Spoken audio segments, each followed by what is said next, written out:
That's a pretty vague question, but I will point this out. It's very important in my opinion. Whatever you end up believing, we were not told the truth about this discussion just objectively. We were told like it's a scientific fact that's been proven that the solar system's real and we're flying through space. If you actually go read Stephen Hawking, Albert Einstein, Arthur Eddington, you name it, every astronomer and astrophysicist worth their salt at all in the world will tell you the Earth could be in the center of the universe because there's what's called a kinematic equivalence. There's actually a dynamic equivalence as well.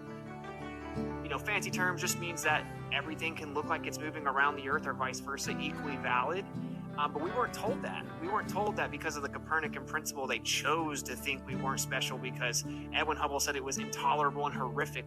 So that's an example of the propaganda. They teach you these stories as if they're fact and science, and they leave out all the actual important evidence, right? So it's basically giving you like a very select amount of information to guide how you believe, and they show you a ball when you don't even know how to think about anything yourself, and then you just kind of have an emotional attachment to it. So I would encourage people to just make up their own mind. As long as you can walk away like I made up my own mind, then that's better than just believing it.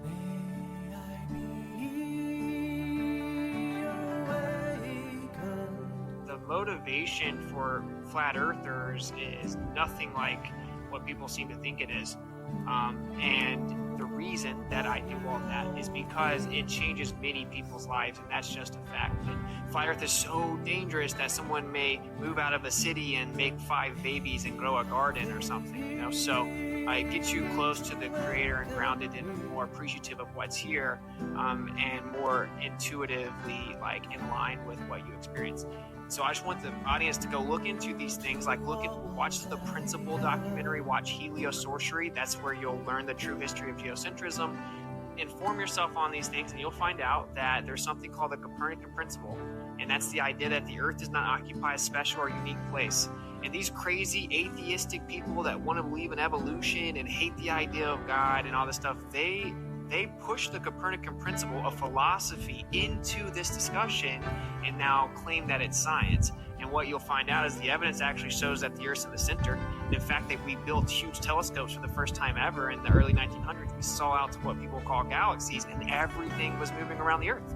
And they're like, wait a minute, this is not supposed to be happening. Did they step back and say, oh, maybe the Earth is in the center? Of course not. They made up new stories that everything's accelerating and expanding, creating another illusion. And whenever we measured it, time slowed down and tricked us and blah, blah, blah. Because these people, they have a philosophical bias against it. So long story short, to wrap it up, just go look into that. I have a geocentrism stream that if you really find out what happened, it's not what you're being led to believe, right? And I encourage everyone to just kind of be more patient and kind with people, because what you don't know is the people that are on this side have done lots of research, and they found out, whoa, this is like a huge lie that we're being told. We're being misled about the actual observations, and it shows that the Earth's in the center.